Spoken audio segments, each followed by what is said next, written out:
Bonjour les amis. Alors je vais vous expliquer aujourd'hui pourquoi j'ai choisi d'acheter un aspirateur de chantier de marque Karcher. Au départ j'avais prévu d'acheter un aspirateur pas trop cher, quoi, un aspirateur d'entrée de gamme. Mais finalement, j'ai choisi plutôt un aspirateur de moyenne gamme, on va dire, et de marque, puisque Karcher, c'est une marque qui est très connue. Alors, il y a plusieurs critères à prendre en compte quand on veut acheter un aspirateur de chantier. Donc, moi, dans mon cas, pour ceux qui me suivent, ils le savent, je vais avoir du travail d'aspiration de poussière de plâtre à faire, puisque j'ai fait les joints des plaques de plâtre de la maison. Donc, il va falloir que je fasse du ponçage. Et donc il me faut un aspirateur qui soit quand même assez bien adapté à ce travail. Donc il me faut vraiment un aspirateur de chantier, un petit peu spécialisé. Et alors il y a plusieurs critères à prendre en compte quand on veut acheter un aspirateur de chantier. Donc quand on regarde par exemple si on pose la question quels sont les critères à prendre en compte quand on veut acheter un aspirateur de chantier, à l'intelligence artificielle, on va voir qu'il y a pas mal de critères à prendre en considération. Donc les types de déchets, solides, liquides, poussière fine. Donc moi, dans mon cas, c'est poussière fine, mais vous pouvez voir que l'aspirateur Karcher ici, il est également adapté au liquide et d'ailleurs il a une cuve en inox.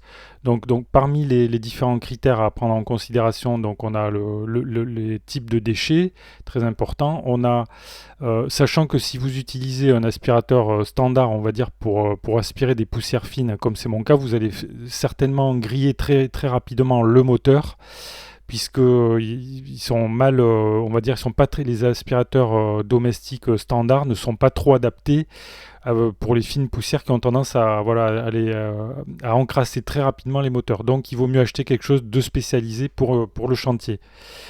Alors ensuite, le deuxième critère à prendre en considération quand on achète un aspirateur, c'est sa puissance d'aspiration, donc son débit d'air et sa dépression en kPa. Alors kPa, c'est les kilopascales, je crois que c'est ça. Et alors j'ai comparé plein d'aspirateurs sur Amazon avant de choisir là. Et donc j'ai comparé par exemple les aspirateurs de marque Einel, qui a un aspirateur à 200 euros qui a 22 kPa d'aspiration, qui aspire assez bien. Il y a VacMaster, 20 kPa. Masco 18, alors là c'est pas assez.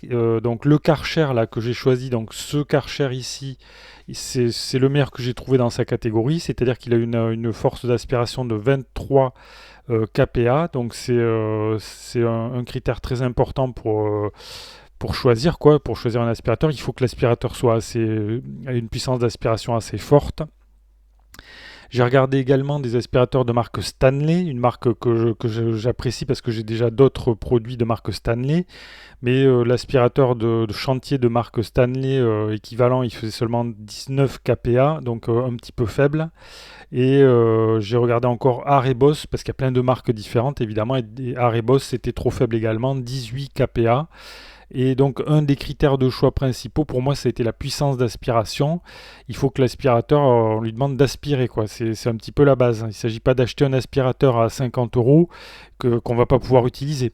Donc, c'est la base. Alors, ensuite, il y a un deuxième critère important à prendre en considération, c'est la capacité de la cuve, en fait, qui est ici, donc c'est 30 litres. Si la cuve, elle est trop petite, on va être amené à le vider très très régulièrement, donc ça va être une perte de temps. Et de plus, je rajoute qu'ici, on a affaire à un aspirateur qui a une cuve en inox et non pas en plastique, et donc c'est mieux quoi pour le nettoyage et pour la durabilité du produit, on va dire. Voilà.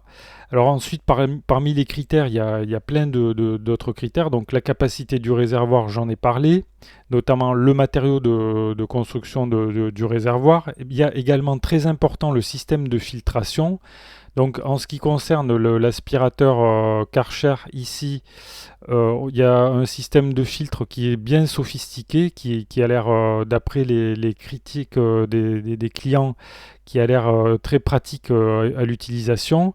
Donc c'est très important. Il faut que comme je répète encore une fois, il faut surtout pas que les fines poussières viennent encrasser le moteur de l'aspirateur, et donc il faut à un moment donné, il faut faire un nettoyage régulier, et il faut que l'appareil soit conçu nativement pour éviter que le moteur ne crame en fait. Voilà. ce qui est le cas, je pense, pour l'aspirateur Karcher. Voilà, après parmi les autres critères, il y a la mobilité et maniabilité, durabilité et construction. Donc là, peut-être je verrai à l'usage, mais l'appareil là, il est bien noté. Alors le câble d'alimentation, il est suffisamment long. De toute façon, c'est un aspirateur qui est conçu spécialement pour les chantiers, mais aussi, bon, comme on voit sur l'image ici, pour les ateliers. Donc on peut aussi aspirer des copeaux de bois ou voilà, toutes sortes de tout ce qu'on veut poncer en réalité, pas seulement du plâtre.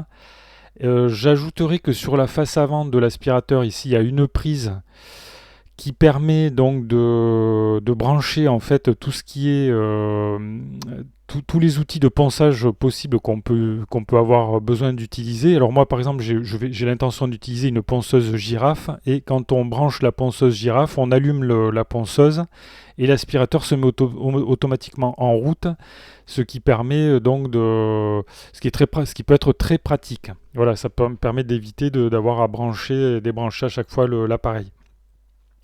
Alors ensuite, parmi les autres critères, il y a les accessoires, les embouts, etc. Donc là, je viens d'en parler, notamment la compatibilité avec les outils électroportatifs. Donc là, c'est le cas, il y a la possibilité de brancher un appareil qui va se lancer automatiquement.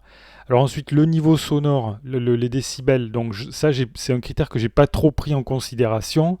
Moi, j'ai surtout privilégié la puissance d'aspiration et le système de filtration en réalité. Pour avoir un appareil qui soit fiable quoi, sur le chantier, qui ne me claque pas au bout de quelques heures d'utilisation. Et en ce qui concerne les décibels, j'ai l'intention d'utiliser un casque de protection. Voilà, je sais que ce sont en général des appareils qui sont assez bruyants. Et le 9e et 10e facteur, en fait, c'est la facilité d'entretien. J'en ai dit un petit mot. Donc le réservoir, ici, il y a un système de vidange qui est facile et hygiénique. Et l'accès au filtre aussi, c'est un système qui a l'air bien au point. Donc voilà, autant de facteurs qui m'ont fait choisir cet appareil Karcher. Et je rajouterai... Alors, vous notez quand même qu'il ne s'agit pas d'un appareil d'entrée de gamme, puisqu'il coûte quand même 200 euros. Donc c'est quand même pas donné, on va dire, mais il y a un avantage un avantage supplémentaire, c'est bon le prix et la garantie. Alors en ce qui concerne le prix, déjà en l'achetant sur Amazon, on a les frais de port offerts, donc sachant que c'est un objet qui est quand même très volumineux, donc il n'y a pas de frais de port, on peut le retourner quand on veut. La garantie, je crois que c'est 2 ans, je pense que c'est ce qui est prévu. Et je rajouterai la cerise sur le gâteau, c'est que en ce moment là, jusqu'au 31 mai 2024, il y a une offre de remboursement de 30 euros, ce qui fait qu'en réalité, l'appareil, si on le paye là 200 euros, on va pouvoir récupérer 30 euros grâce à cette offre promotionnelle, donc qui est quand même à durée limitée. Donc voilà les amis, donc si ça vous intéresse, je vous mets les liens, donc le lien sur Amazon pour acheter l'appareil, ainsi que le lien sur l'offre promotionnelle. Qui vous permettra donc d'avoir une petite remise qui fait baisser un petit peu le prix de cet appareil. En ce qui concerne l'appareil, je vous montrerai un petit peu, je vous le montrerai quand je l'aurai reçu. Mais je pense que, alors j'espère avoir fait le bon choix. Alors dites-moi les amis ce que vous en pensez dans le fil de discussion. Est-ce que vous connaissez cet appareil ? Peut-être vous l'avez déjà. Est-ce qu'à votre avis il est bien adapté pour aspirer des poussières de ponçage de plaques de plâtre ? Donc on peut en discuter dans le fil de discussion, vous pouvez donner votre retour. Donc si ça vous intéresse, abonnez-vous à la chaîne. Vous pouvez également cliquer sur le pouce j'aime sous la vidéo si ça vous a intéressé. Je vous dis merci pour votre attention et à bientôt pour de nouvelles vidéos.